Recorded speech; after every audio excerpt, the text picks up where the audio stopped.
دكتور يا دكتور موجود. It's 384 days of the United States of America Israeli heinous, malicious and genocide attack on the Palestinians as Ambassador to the State of Palestine in Nigeria, Abdullah Abu Shawesh, revealed shocking figures over the worsening day-by-day statistic of death in Northern Gaza as people await death daily, feeling deserted and alone. Abdullah Shawesh said 42,603 registered martyrs, out of whom are 17,000 children, infants, children less than 1 year old. People die of hunger. Many women, medical doctors, civil defense personnel, and journalists, as many bodies recovered from 7 mass graves inside hospitals, and 10,000 are still missing. It is not a humanitarian crisis. It is the United States of America Israeli genocide. Period. Call a spade spade.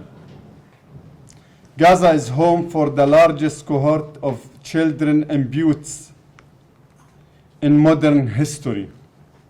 The smell of death is everywhere as bodies are left lying on the roads or under the rubble. In North Gaza, people are just waiting to die. They feel deserted, hopeless, and alone. On the 384th day of the U.S.-Israeli heinous, malicious, and vindictive genocide, here are some statistical figures.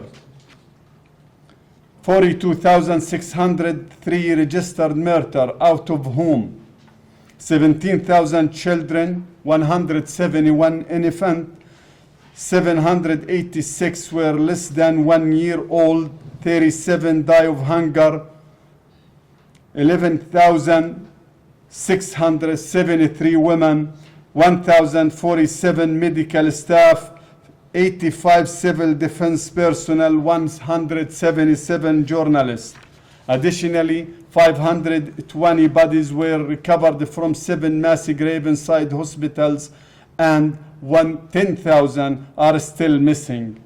It disclosed that Gaza is a real-world embodiment of hell on earth, for it is 1 million children, as it gets worsened day by day, and the impact of the daily airstrikes and military operations on Palestinian children are seen. Gaza is the real-world embodiment of hell in the earth, for it is 1 million children, and it is getting worse day by day as we see the horrific impact of the daily airstrike, the military operation on Palestinian children. Today, the South is desperately overcrowded and health lethally lack essential water, sanitation, and shelter. So where should children and their families go? They are not safe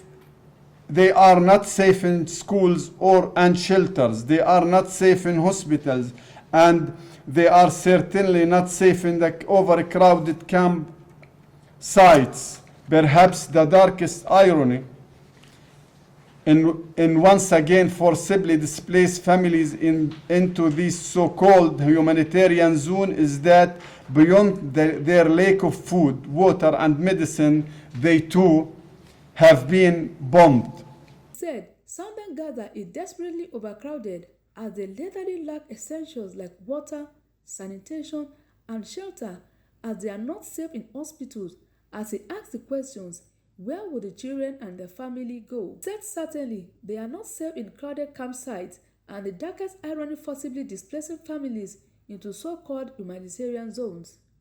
He further disclosed that it is not a humanitarian crisis, but it is United States Israeli genocide, as Gaza is a home to the largest cohort of children amputees in the modern history.